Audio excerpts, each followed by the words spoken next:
Lepas tu bola masuk. Takkan kat sini akan buat apa sekarang? I will say bila bola score, ada tak sebut, ada ke bisa tak? I just raise my hand. I run and I say, set the pass. Marah. Ada ke kucing-kucing lagi? Lagi sini. I run.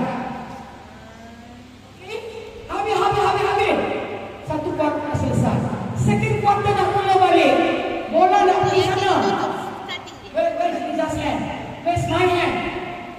That's it. Starting di center. Mula permainan bagi setiap suku atau setiap sekolah. Faham? Ada guna dah ni? Yang benda ni Okay. Jelas? Pre-user. Sekarang saya nak isyarat tangan dulu. Okay. Hold time. Tunjuk hold time. Semua tunjuk tu. Liza tunjuk. Hold time macam mana? Ni. Mohon tangan. Gambar kenapa? Hold time. Semua hand signal paras dada. Paras dada. Hold time. Okey. Dada sendiri kan? Tapi saya kita kanan tadi mungkin boleh. Okey, dapat tak? Dapat? Okey. Dapat. Direction of pass. Hala bola.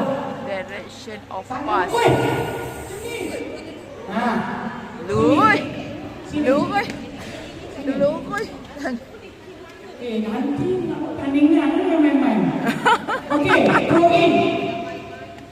Tunjuk dekat garisan tepi atau dekat garisan gol, tunjuk. Throw in. Throw in. Okay. Are we good? Can I continue? Yes. Okay, next.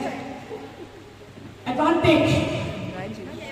Advantage. Tarik Ni, tangan. ikut macam ni. Ada ke? Advantage. Advantage. Advantage. Tarik. Advantage. Dayung tangan tu. Advantage. Ni, parah bukan sini. Sini. Kaki tak ya? Kaki tak ya? Kaki tak ya? Ada sebut nanti. Okay.